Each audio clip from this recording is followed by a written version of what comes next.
Olá! Diversos medicamentos são utilizados em nosso dia a dia para atenuar nossas dores físicas. Mas e quando, aparentemente, não há mais saídas para chegar à cura das doenças do corpo? E quando queremos diminuir o sofrimento de quem amamos? Acaba de começar o programa A Vida em Foco e te convidamos para refletir juntos sobre essas questões. Fique conosco!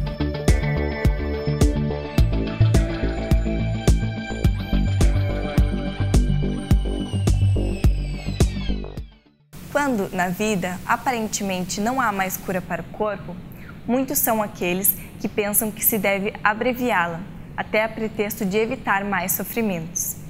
Tantas vezes se esquecem de que o corpo é a morada do espírito. Ainda mais nessas quadras de enfermidades sem cura, o espírito ainda continua ligado a ele.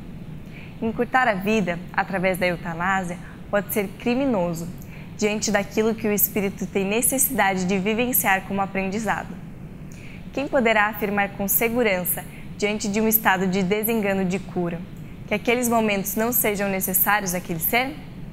Quem poderá dizer que aquele que passa por tal situação não a pediu a fim de vivenciar a experiência desta natureza? Na entrevista de logo mais, confira o que o Espiritismo propõe sobre a eutanásia. O entrevistado é o Dr. Marcelo Colli. Não perca! A Vida em Foco traz também curiosidades, crônica, o Espiritismo esclarece e, fechando o nosso encontro de hoje, mais reflexões sobre a doutrina espírita e os ensinamentos de Jesus. Você é o nosso convidado. Fique conosco. A seguir, a crônica da semana. As pessoas costumam falar bastante em justiça. Em geral, o que não agrada é tido por injusto.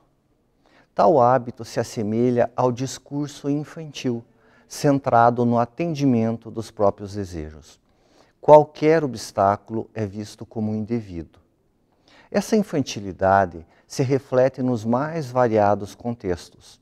No trabalho, o eleito para desempenhar uma tarefa árdua sente-se injustiçado. Dentre os filhos, se um precisa gastar mais tempo com pais velhos ou enfermos, a percepção costuma ser essa.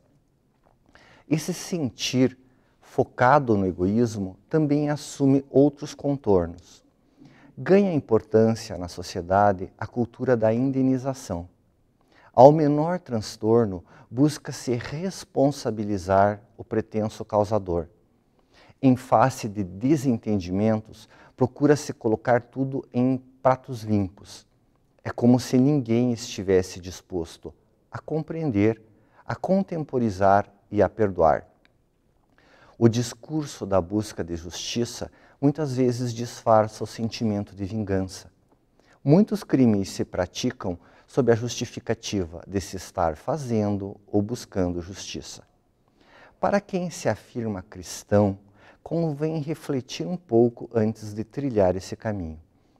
Jesus sempre se posicionou com firmeza. Defendeu a mulher adúltera em face de quem queria apedrejá-la. Sustentou com vigor que o templo fosse utilizado de forma santa, em vez de se converter em mercado.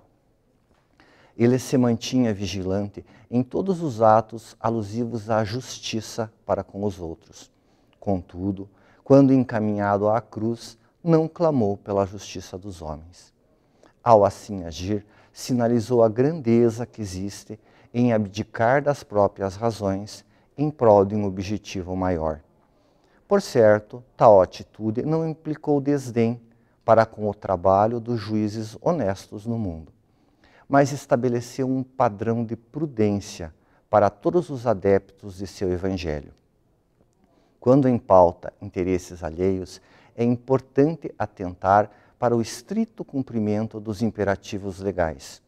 Entretanto, quando os assuntos difíceis e dolorosos envolvem o próprio eu, convém moderar os impulsos de reivindicação.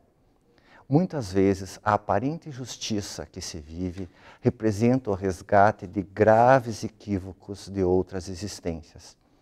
É difícil ter certeza quanto à própria posição perante a vida, considerada nos termos mais vastos de várias encarnações. Na dúvida, é bom refletir muito antes de discursar contra qualquer injustiça pessoal. A Vida em Foco traz assuntos do cotidiano que são de seu maior interesse. E hoje não será diferente. Hoje trataremos sobre a eutanásia e as suas consequências na visão espírita. Não perca!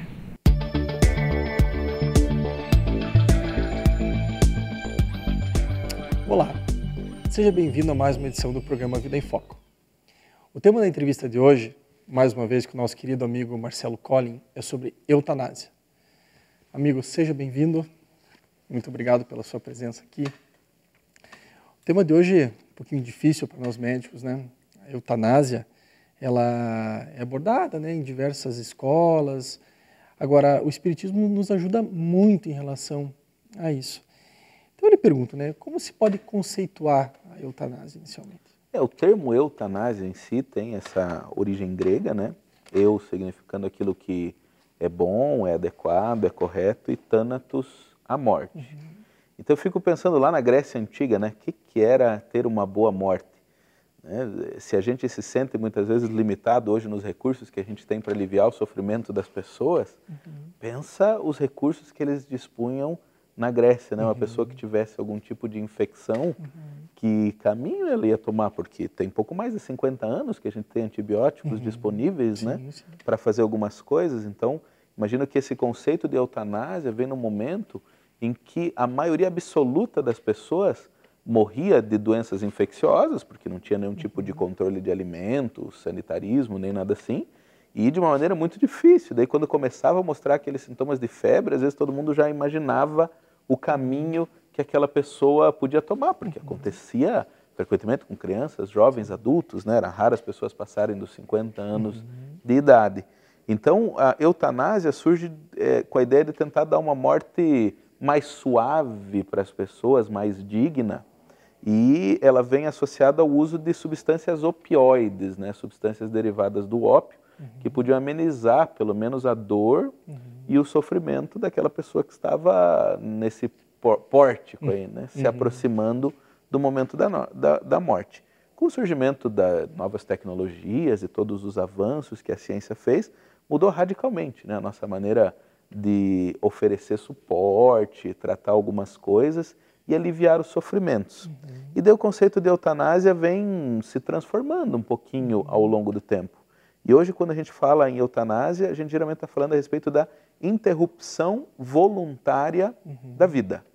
Hoje, do ponto de vista das discussões de bioética e do direito, a eutanásia é o indivíduo, ele fazer a escolha de interromper a sua vida porque ele não quer continuar com aquela vida, né, pelo motivo que lhe pareça plausível para não querer continuar com aquela vida. Então tirou um pouco essa coisa de ter uma morte sem sofrimento para ser uma coisa de apressar uma morte, né? Então essa é a acepção mais moderna que o termo está tomando, e está na mídia, está em discussão. Muitos países estão repensando as suas leis, os seus critérios, se deve liberar ou não, em que casos, como é que funciona, quem que atesta, quem que diz isso, aquilo, quem que autoriza uma coisa dessas a acontecer. Então é por aí que a gente deve entender hoje o termo da eutanásia. O que o Espiritismo nos ajuda a nos esclarecer sobre a eutanásia? Qual que é a visão? Então, o Espiritismo, acho que acrescenta, ele traz um novo ângulo, né, para a gente pensar a eutanásia, porque entendendo a eutanásia como uma interrupção voluntária da vida, a doutrina espírita vai nos fazer pensar por quê interromper voluntariamente essa vida que você ainda tem pela sua frente, né? Que seja por horas, minutos, dias, meses, anos, quem sabe, né? Como é que iria continuar aquela vida. Então, a visão de que nós não somos o corpo, nós temos um corpo, vestimos um corpo temporariamente, mas nós somos espíritos, que nós tomamos do corpo para nos expormos a determinadas experiências e aprendermos mais, progredirmos, que a nossa felicidade depende da nossa capacidade de entender o mundo, interagir com o mundo de uma maneira mais saudável, tomarmos boas decisões, termos uma compreensão adequada, termos empatia, né? Conseguirmos entender melhor o sofrimento do outro para podermos ajudá-lo mais. Então todo esse esforço que é a gente se encarnar, a gente vestir de um corpo, é para que a gente possa aprender. Então a gente traz esse ângulo. E daí esse ângulo pode dizer assim, tá, será que esta experiência de passar por uma doença que produz sofrimento também não tem muito a nos ensinar? Será que esta experiência de ter uma determinada doença e a incerteza de como é que vai acontecer, o que vai ser ali adiante, também não tem muito a nos mostrar? Quantas vezes a gente aprende na nossa vida diante da apreensão mesmo, da dúvida, de não saber o que vai acontecer no dia de amanhã, e aquilo nos mexe e nos permite ter compreensões diferentes da vida, né? É aquela coisa assim de a mulher que está tentando engravidar, né? E esse mês atrasou um pouquinho, será que eu estou ou não estou? Daí eu estou, será que é um, que é dois? Será que é menina, será que é saudável, não é? E todas as apreensões que dão um sofrimento, uma dificuldade, né? Que causam um incômodo, mas que trazem uma abertura para viver aquela experiência de uma maneira tão mais ampla. Então a doutrina espírita, à medida que ela vem nos redimensionar o que é estar vivo, o que é estar no corpo, ela muda a nossa compreensão a respeito do que seria uma boa morte, de se nós devemos ou não devemos abreviar essa vida que a gente está tendo ainda, está pulsando ainda na nossa veia naquele momento. Marcelo, eu vou deixar uma interrogação para depois do intervalo, sobre o que seria morrer bem, então, ok? Fique conosco, já retornaremos. Não saia daí, logo retornaremos com o segundo bloco da entrevista. Até já!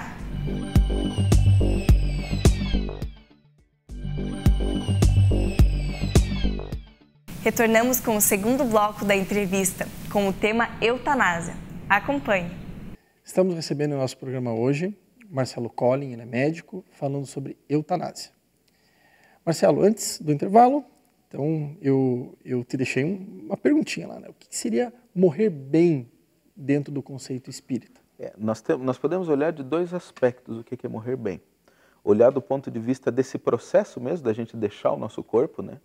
Então a gente deixa o corpo quando a gente sente que cumpriu com os deveres que a gente tinha para fazer, que a gente fez o melhor que a gente podia, a gente usou dos nossos talentos, da nossa inteligência, dos nossos recursos de uma boa maneira, e a gente está deixando o corpo porque terminou aquela jornada, né? Então, para nós, deixar o corpo bem seria isso.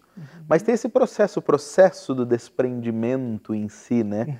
O que é morrer bem no sentido dessa coisa de sentir o corpo se esgotando aos pouquinhos, a energia que já não vai pulsando mais. Então, nesse caso, morrer bem é aprender a morrer com resignação, em primeiro lugar. É aprender que nós não estamos no controle de tudo na nossa vida e que talvez tenha chegado mesmo o nosso momento, porque o exemplo de resignação, além de ser um crescimento para nós podemos nos resignar, podemos abaixar a cabeça e entender realmente que nós não estamos no controle de todas as coisas, que existe um plano maior do que a gente para as coisas acontecerem. É importante para nós, espíritos, é um aprendizado fundamental reconhecer que nós temos essas limitações, e tem muita gente que passa a vida inteira de um jeito que só no leito de morte, crivado de doença, ele ainda está achando que ele vence, que ele morre a hora que quiser. E muitos optam pela eutanásia para dizer, olha, eu não estou perdendo o controle. Eu que vou dizer quando eu vou morrer. E no fundo é o último golpe do orgulho, é o último golpe do egoísmo ali, querendo dizer que somos nós que estamos mandando, somos nós que estamos tomando todas as decisões em todos os momentos. E além de servir para nós, como essa dose de humildade, é também um super exemplo para os outros, sabe? Porque queira Deus que quando chegar o nosso momento, a gente tenha pessoas do nosso lado, que nos queiram bem, né? E eles reconhecerem a nossa resignação e a nossa tranquilidade diante da condição, qualquer que seja a nossa condição de estar deixando o corpo ali, vai ser algo que fica para eles para sempre também. Mas compreender esse momento, especialmente nos sofrimentos prolongados, aquelas doenças debilitantes, é difícil, né? Não, de fato não é fácil. Tem um livro da doutrina espírita que tem um título que não é nada chamativo para nós, né? Que é a obra O Céu e o Inferno. E nessa obra um do dos Céu e o livros Inferno, básicos. é uma das obras de Allan Kardec, né? Uma das 5 primeiras obras que Allan Kardec, das maiores, assim, que ele deixou para nós, das referenciais. E lá ele vai tratar depois da condição de alguns espíritos que deixaram a vida. Alguns numa morte rápida, outros numa morte lenta, alguns assim e alguns de outro jeito. E quase todos eles reconhecem, quando chegam de lá, a importância do sofrimento que sentiam nos últimos momentos. Eles dizem que eles, frequentemente passou pela cabeça deles, bem que isso podia acabar, bem que podia acontecer alguma coisa, por que ninguém põe um fim ao meu sofrimento? Mas aqueles que persistiram até o final, foram bravos, foram corajosos para entender, não, eu sinto dor, mas mesmo assim eu não tenho o direito de optar a respeito dessa vida, porque não foi eu que me dei a vida. A vida faz parte de algo maior. As pessoas que bravamente conseguiram fazer aquilo, depois se reconhecem em bom estado, felizes de terem conseguido suportar a sua prova até o fim. A gente, enfim, nos desviamos das nossas provas em diversos momentos da nossa vida, mas ali às vezes é a última chance da gente tentar mostrar que a gente é manso, né? De que a gente aceita o corretivo e de que a gente quer ser melhor e nos colocar na mão de quem sabe mais do que nós. Existe interferência da espiritualidade nesse momento? Isso é muito curioso. Tem várias das obras do André Luiz, Espírito, e do Manuel Filomeno de Miranda, Espírito, o primeiro pelo Chico Xavier, o segundo pelo Divaldo Franco, acompanham algumas situações de desencarnações dolorosas, assim, as pessoas que desencarnam em condição de grande sofrimento, né, que vão ter esse desprendimento por doenças que realmente vem machucando as pessoas. E os espíritos têm muito recurso para fazer nessas horas.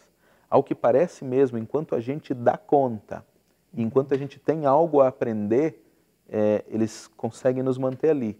E quando a gente terminou mesmo aquele processo, eles têm como nos liberar também dessa dificuldade. Talvez daí numa verdadeira eutanásia, assim, olha, chegou a hora de tirar o Lúcio do corpo ali mesmo, o Lúcio está completando, né? Tem esse termo completista, que é um termo que surge nas obras de André Luiz, né?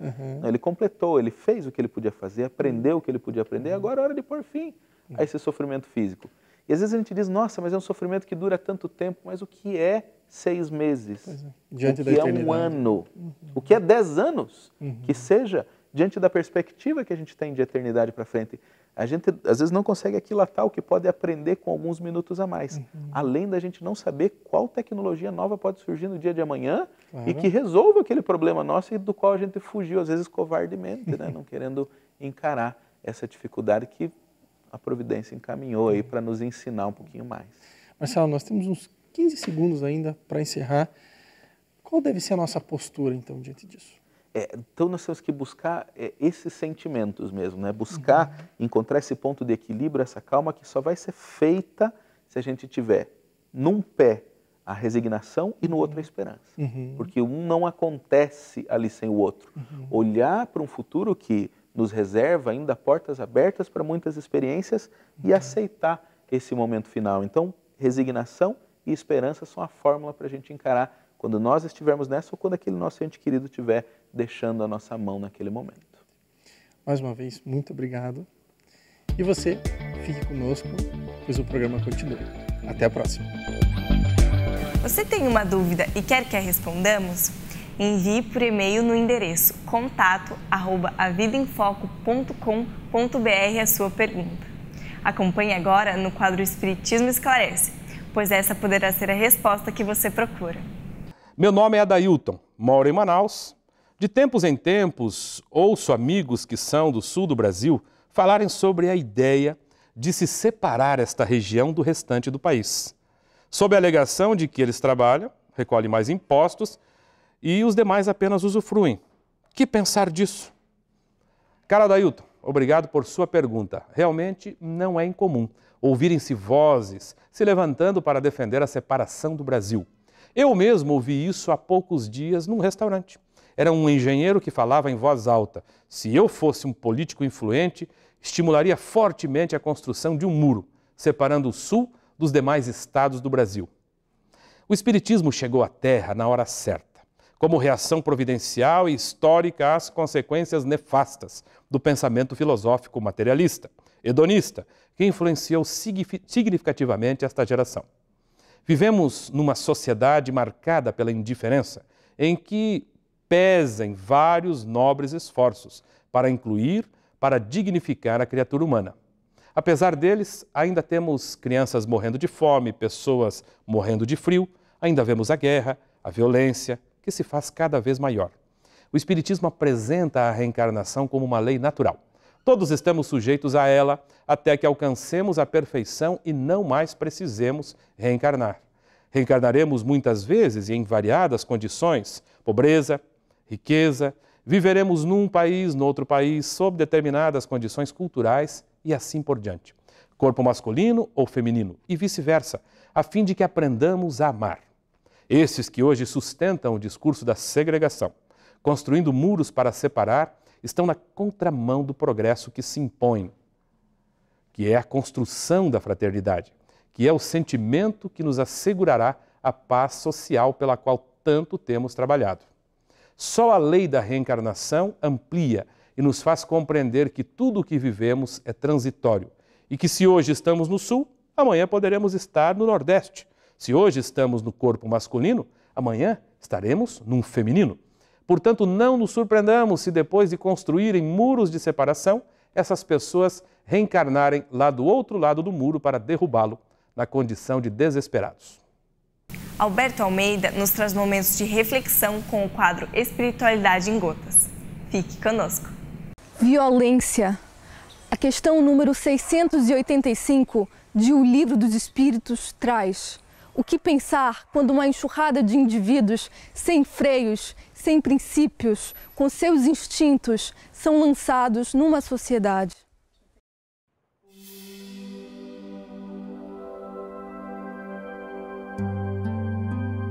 Espiritualidade em gotas. Inúmeros são os fatores que geram violência. Dentre eles, destacaríamos um que faz parte de todos os países e que comparece em todas as classes sociais. Chama-se educação, a falta dela. Não falo da educação intelectual, da instrução, que já escasseia em muitos países, notadamente dos países subdesenvolvidos. Falo da educação moral, aquela que incute hábitos, que modela novos caracteres, a arte de estruturar o ser humano inclinando-o para o bem. Essa educação falece e, por isso, observamos uma sociedade carcomida, seja pela massa que detém das possibilidades da sobrevivência à custa de muito esforço e, vivendo de biscaites, subempregos, experimentam a miséria e, portanto, os fatores criminógenos se multiplicam, há aqueles que estão no pico da pirâmide, que, não detendo a educação de valores, a educação moral, fazem uma gestão dos negócios públicos de uma forma inadequada. E lesam gravemente a sociedade, gerando uma forma de violência sutil, que se disfarça na insensibilidade, na avareza e no egoísmo, e que se multiplica para o resto da pirâmide, gerando a escassez, a miséria, o desconforto socioeconômico, as lesões emocionais que ficam esgarçadas nas famílias que lutam para sobreviver e que se esfacelam nesse embate da busca da própria sobrevivência. A educação moral falece para aquele que está no pico da pirâmide porque não aprendeu a ser bom. E naquele que está embaixo da pirâmide, na massa, porque entrega aos seus próprios instintos, sem freios, sem a possibilidade do amor e da escola formal, sem um lar que lhe comporte, dando-lhe afeto, continência, validando-lhe a autoestima, faz com que inúmeros indivíduos lesados dentro de si mesmo caminhem para as diversas formas de violência que nós observamos, seja nos países subdesenvolvidos, seja nos países desenvolvidos, seja naqueles que vivem no continente africano na condição de miséria, seja nas superpotências, quando a violência se mostra de uma forma desagradável entre aqueles que ali vivem e entre a relação desses países com os outros que são usurpados pelo um poder beligerante em função da falência de princípios ético-morais, de valores humanos que se inclinem para a respeitabilidade, para a fraternidade, para a igualdade e para uma atitude cooperativa. Desse modo, Só uma educação centrada na amorosidade, focada, portanto, para o bem, será capaz de poder sanear, ao lado de outras medidas, os fatores que geram violência, seja na massa da população, seja naqueles que são guindados na posição do poder a fazer a gestão do bem público. Portanto, mais amor e mais ética focada para o bem, eis antídotos e o tratamento para a violência que campeia nacional e internacionalmente.